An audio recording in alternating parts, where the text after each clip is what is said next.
하나님께서 우리 인간의 일생을 주관하시고 우리의 처음과 나중을 결정해 주시는 분이라는 사실을 여러분은 믿고 계십니까?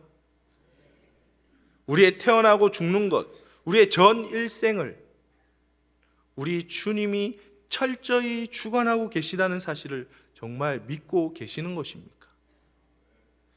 하나님의 절대적인 이 주권 아래에서 우리는 지금도 각자의 삶의 자리에서 살아가고 호흡하고 있다는 사실을 결코 잊어서는 안 됩니다. 그리고 이 세상을 만드시고 우리 인생을 철저히 다스리시는 그분께서 무엇에 관심을 가지고 계시고 무엇에 집중하고 있는지 생각해 보신 적이 있으신가요? 내 삶을 다스리시는 그분이 과연 어디에 관심을 가지고 무엇을 귀중하게 여기고 계실까? 하나님의 관심은 바로 우리 한 사람, 여러분 한 사람 한 사람입니다. 믿으십니까? 별로 안 믿으시는 것 같네요. 이 세상을 그분의 손안에 주시고 다스리시는 분이 여러분 한 사람 한 사람에게 관심을 가지고 있으며 여러분을 귀중히 여기고 있다는 사실이 놀랍지 않으십니까? 아무도 안 놀라시네요. 오늘 우리가 읽은 본문의 말씀은 이사야서의 말씀입니다. 이사야서의 말씀 49장의 말씀을 읽었는데요. 원래 40장부터 48장까지 한 단락이 있고 오늘 읽은 이 49장부터 57장까지 또 다른 한 단락이 있습니다. 근데 앞에 40장부터 48장은 하나님이 택하신 백성 이스라엘이 바벨론의 포로로 잡혀가게 될 것이다 라는 예언을 다루는 반면에 오늘 읽은 우리 49장부터의 말씀은 그 이스라엘을 하나님께서 포로에서 구하셔서 회복시키실 것을 예언하고 있습니다. 하나님께서는 이스라엘이 바벨론 제국에 멸망하기 전에 여러 선지자들 통해 예언하셨어요. 너희들의 죄악으로 이스라엘은 반드시 무너져 내릴 것이다. 그리고 이 무너진 이후에 내가 택한 내 백성 이스라엘을 다시 회복시키실 거다. 이사야 선지자를 통해서, 예레미야 선지자를 통해서, 에스겔 선지자를 통해서 여러 차례 걸쳐서 이야기하십니다. 사실 우리가 읽은 본문의 말씀은 이스라엘을 회복시키실 메시아, 예수 그리스도에 대한 예언입니다. 이 메시아는 바로 예수 그리스도인데 이 예수 그리스도의 예언을 이사야 선지자가 예수님이 나시기 전, 한 400년 전, 그 전부터 이 예언을 하게 하셨던 것이죠. 그런데 오늘 이 말씀을 우리는 메시아에 대한 예언의 말씀보다 하나님의 백성인 나에게 주시는 말씀으로 받으시기를 주님의 이름으로 축복합니다. 이 1절부터 자세히 한번 보도록 하겠습니다. 성경을 펴시고 없으시면 화면을 보시면서 말씀을 함께 읽으시며 말씀을 듣기를 원합니다. 1절의 말씀 우리 함께 읽도록 하겠습니다. 1절입니다. 섬들아 내게 들으라. 먼 곳 백성들아 귀를 기울이라. 여호와께서 태에서부터 나를 부르셨고 내 어머니의 복중에서 내 이름을 기억하셨으며 하나님께서 메시아이신 이 예수 그리스도에 대해 예언하시길 태에서부터 부르시고 어머니의 복중에 그 이름을 부르셨다라고 말하고 있습니다. 마태복음에 보면 예수님이 나시기 전에 이 천사를 보내어서 요셉에게 그 이름을 예수라 하라. 그리고 임마누엘이라고 정해 주셨지. 하나님의 백성인 우리도와 마찬가지입니다. 어머니의 태에서부터 우리를 정하여 주시고 우리의 형질이 완성도 되기 전에 우리를 부르셨음을 또 다른 성경은 말하고 있습니다. 시편 139편 13절 16절 말씀입니다. 제가 한번 읽어드리도록 하겠습니다. 주께서 내 내장을 지으시며 나의 모태에서 나를 만드셨나이다. 내가 주께 감사하옴은 나를 지으심이 심히 기묘하심이라. 주께서 하시는 일이 기이함을 내 영혼이 잘 아나이다. 내가 은밀한 데서 지음을 받고 땅의 깊은 곳에서 기이하게 지음을 받은 때에 나의 형체가 주의 앞에 숨겨지지 못하였나이다.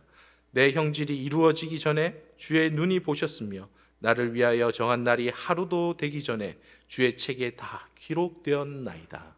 아멘. 하나님께서는 우리를 부르실 때 우리가 어머니의 태중에 있을 때부터 그 전부터 나를 택하시고 부르셨다는 사실입니다.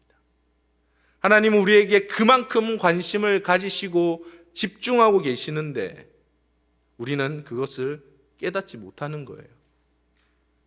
하나님의 관심이 어디에 있는지, 하나님께서 우리를 어떻게 보고 계시는지에는 우리는 전혀 생각하고 있지 못하다는 것입니다. 관심이 없습니다. 그렇지만 하나님께서는 지금도 여러분을 주목하고 계십니다. 그리고 우리의 이름을 기억하고 계신다는 거예요. 하나님은 계속해서 내 영광을 너 속에 나타내리라고 말씀하시지만 우리는 스스로 수고하였다라고 자책합니다. 헛되이 수고하였다라고 자책합니다. 본문 3절 4절 말씀을 우리 함께 읽도록 하겠습니다. 본문 3절 4절 말씀입니다. 내게 이르시되 너는 나의 종이요 내 영광을 내 속에 나타낼 이스라엘이라 하셨느니라. 그러나 나는 말하기를 내가 헛되이 수고하였으며 무익하게 공연히 내 힘을 다하였다 하였도다.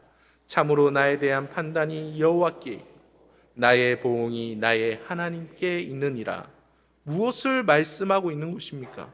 하나님의 격려와 위로에도 불구하고 자신의 삶에 대해서 자책하고 자신의 삶에 대해 무기력한 모습을 이 말씀을 통해서 볼 수가 있는 것입니다. 오늘 이 본문을 메시아 탄생의 예언으로만 본다면 나와 동떨어져 있는 말씀으로 여겨질 수밖에 없습니다. 하지만 바벨론 포로 이후에 하나님께서 자기 백성인 이 이스라엘을 위로하시고 격려하시는 이야기로 본다면 나에게 주시는 말씀이 될 것입니다. 하나님은 이사야 선지자를 통해 바벨론에 의해 이스라엘, 특히 남유다가 반드시 멸망할 것이라고 말씀하셨습니다. 왜요? 하나님의 말씀을 듣지 않는 내 백성에게 징계를 내리시기로 작정하셨기 때문입니다. 하지만 하나님은 징계와 멸망으로 끝내시지 않으셨어요. 무엇이 있다고요? 반드시 그 뒤에 위로와 회복이 있을 것이라고 말씀하고 있는 것입니다.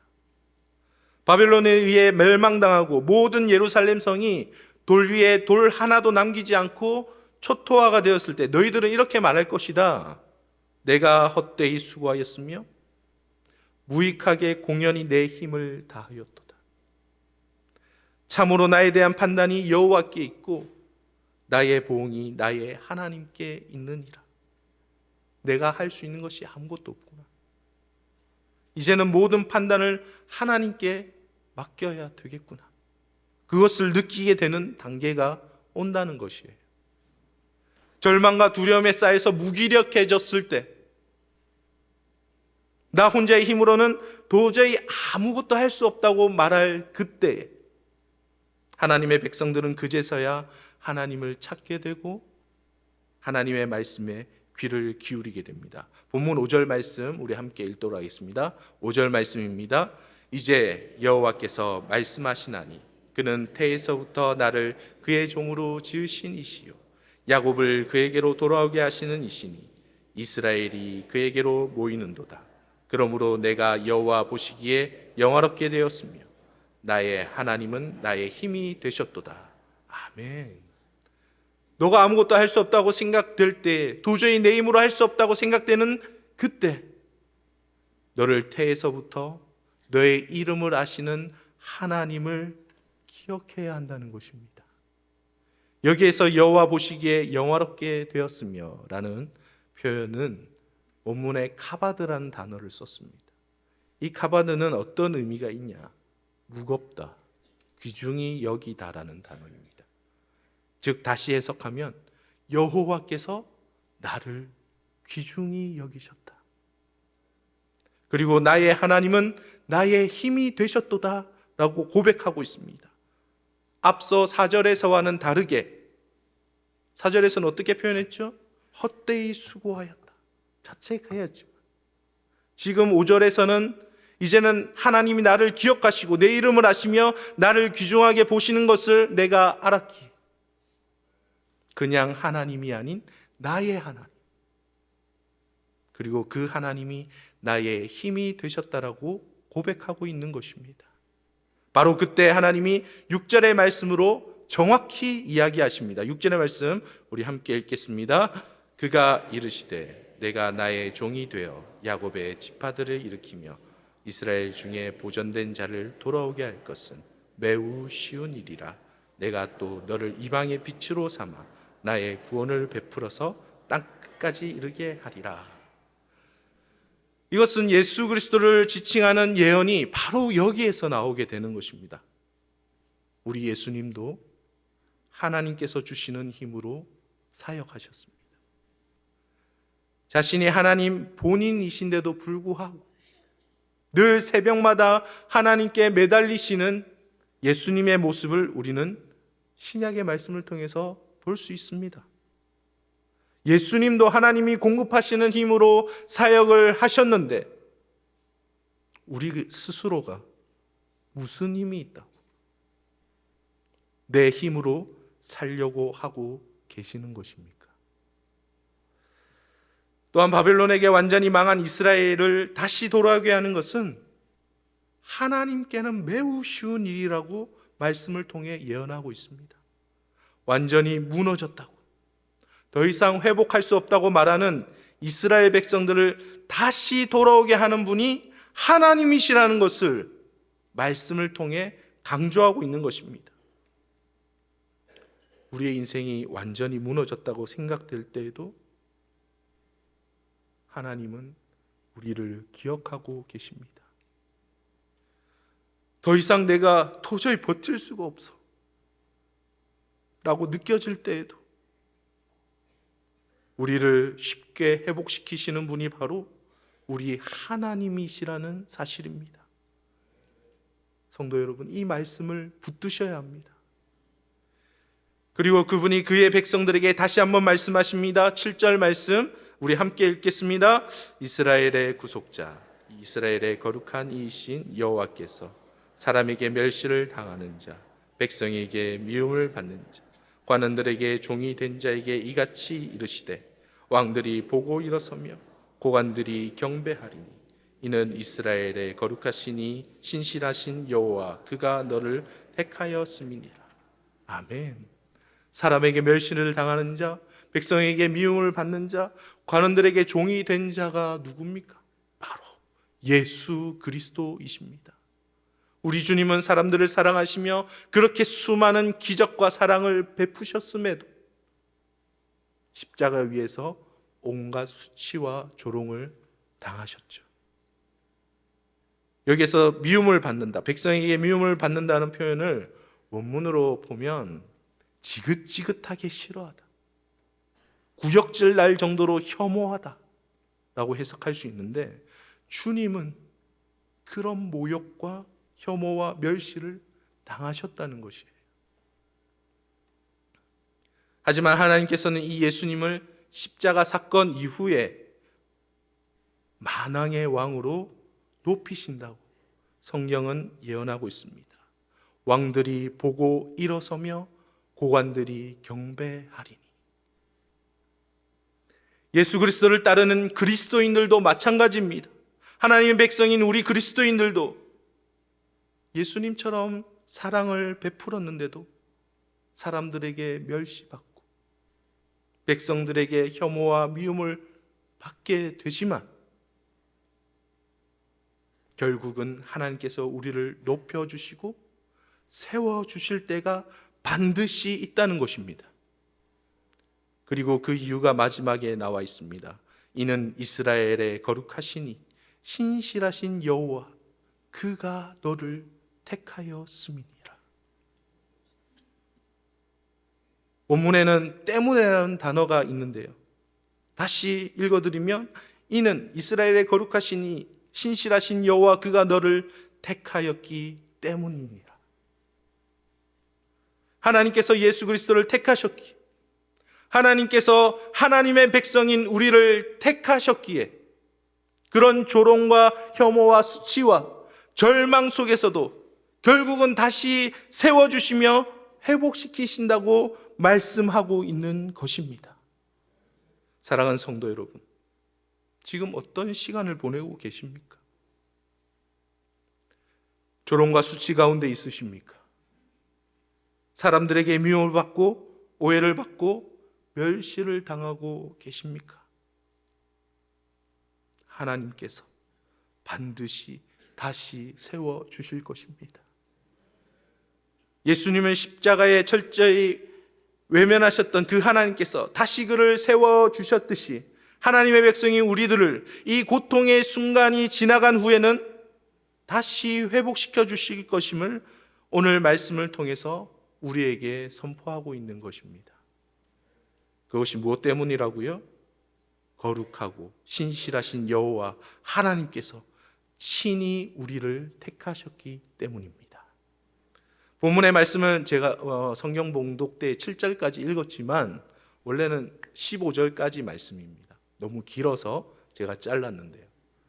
15절까지 말씀을 우리가 함께 보도록 하겠습니다.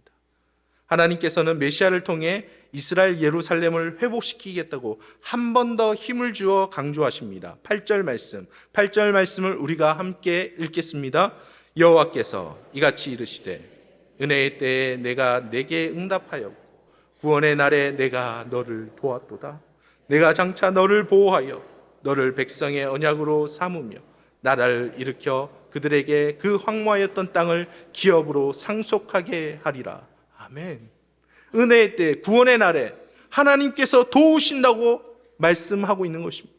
그리고 너를 보호하여 백성의 언약으로 삼으며 황무하였던 땅, 절망 가운데 있는 땅에서 기업으로 상속하게 하시겠다는 거예요. 하나님께서 도우시는 은혜의 때와 구원의 날이 반드시 온다. 지금은 아무것도 변한 게 없고 내가 보니까 말씀대로 이루어질까 의심이 들기도 하지만 하나님은 은혜의 때를 주시고 구원의 날이 이르도록 우리를 도우시겠다고 말씀하고 있는 것입니다. 바벨론으로 사로잡혀 갔던 자들은 포로로서 아무런 희망이 없었습니다. 다시 나라가 언제 회복될지 그 기미가 전혀 보이지 않았습니다. 하지만 그 바벨론은 결국 무너지고 70년 뒤에 이 바벨론을 무너뜨렸던 아수르의 왕 고레스를 통해서 하나님께서는 스룹바벨과 느헤미야를 보내셔서 다시 예루살렘으로 돌아오게 하시고 성벽을 재건하게 하셨던 것입니다. 이것이 70년이 걸렸어요. 여러분 70년 말이 쉽지요? 아마 6.25 때부터 지금까지 하면 한 70년 조금 넘죠? 얼마나 그 시간이 깁니까? 그때까지 기다렸던 거예요. 사랑하는 성도 여러분, 하나님께서 말씀하시면 하나님은 반드시 그것을 이루어 주십니다. 우리가 믿는 하나님은 이 세상을 주관하시고 나라를 세우시기도 하시고 멸망시키시기도 하시는 하나님이시기 때문입니다. 그 하나님이 지금 현재 나를, 여러분을 보고 계십니다. 9절 10절 말씀을 우리가 한 번 더 읽도록 하겠습니다. 9절 10절 말씀입니다. 내가 잡혀있는 자에게 이르기를 나오라 하며 흑암에 있는 자에게 나타나라 하리라.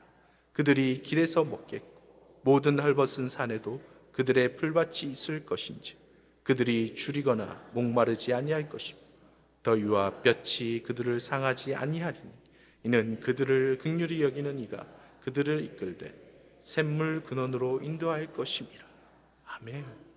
잡혀있는 자 누구입니까? 포로된 자를 말하는 것이죠. 고통 가운데 절망 가운데 있는 아무런 희망도 없는 그런 우리에게 주님이 말씀하십니다. 나오라. 흑암에 있는 자 누구입니까? 사방이 캄캄해서 도저히 헤어나올 수 없는 그 어두움에 있는 우리에게 말씀하십니다. 나타나라. 그 주님의 말씀대로 순종하였을 때 어떻게 된다고 하십니까? 그들이 길에서 먹겠고 헐벗은 산, 아무것도 없는 낙심한 상황 가운데서 풀밭이 있을 것이다. 그리고 줄이거나 목마르지 아니하며 무더위와 떼약볕이 너희를 상하게 하지도 못하게 할 것이다. 왜요? 그들을 긍휼히 여기느니, 즉 우리 하나님께서 그들을 이끌되 샘물 근원으로 인도하시기 때문입니다. 샘물의 근원이 누구에게 있다고요? 바로 우리를 긍휼히 여기시는 우리 하나님. 이 세상 모든 만물을 주관하시지만 하나님의 택하신 백성을 긍휼히 여기시는 우리 하나님께만 날마다 솟아나오는 샘물의 근원이 있다는 말씀인 것입니다. 마지막 11절에서 13절 말씀 함께 읽도록 하겠습니다. 함께 읽겠습니다. 내가 나의 모든 산을 길로 삼고 나의 대로를 도두리니 어떤 사람은 먼 곳에서, 어떤 사람은 북쪽과 서쪽에서, 어떤 사람은 시님 땅에서 오리라. 하늘이여 노래하라, 땅이여 기뻐하라, 산들이여 즐거이 노래하라. 여호와께서 그의 백성을 위로하셨은즉 그의 고난당한 자를 긍휼히 여기실 것입니다. 아멘. 우리 마지막 13절 말씀 한 번 더 읽어볼까요? 하늘이여 노래하라, 땅이여 기뻐하라, 산들이여 즐거이 노래하라. 여호와께서 그의 백성을 위로하셨은즉 그의 고난당한 자를 긍휼히 여길 것입니다. 아멘. 하나님께서는 그의 백성들을 구원하시고 땅의 모든 사람들을 모으십니다. 그리고 하늘과 땅에 선포하시면서 노래하고 기뻐하라. 그 이유는 하나님께서 자신의 백성, 그의 백성을 위로하시고 고난당한 자를 긍휼히 여기시기 때문이다. 사랑하는 청주선악교회 성도 여러분, 하나님께서는 여러분들을 위로하시길 원하십니다. 하나님의 백성인 여러분을 택하여 주셔서 자신의 백성을 위로하시며 세상 가운데 주님의 이름으로 고난당하는 여러분을 긍휼히 여겨 주신다는 것입니다. 하나님의 위로를 구하십시다. 하나님의 긍휼을 구하십시다.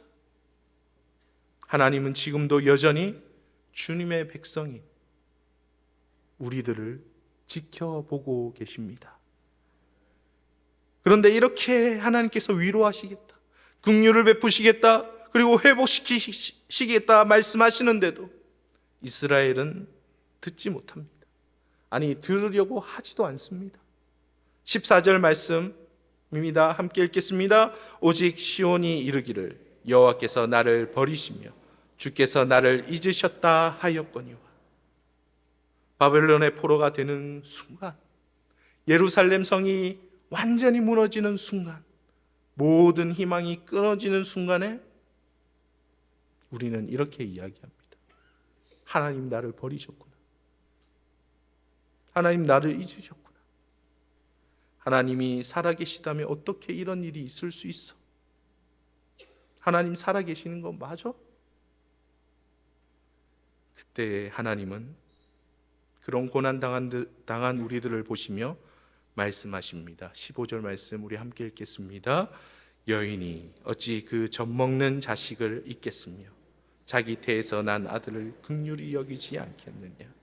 그들은 혹시 잊을지라도 나는 너를 잊지 아니할 것이라. 아멘. 그들은 혹시 잊을지라도 나는 너를 잊지 아니할 것이라. 그들은 혹시 잊을지라도 나는 너를 잊지 아니할 것이라.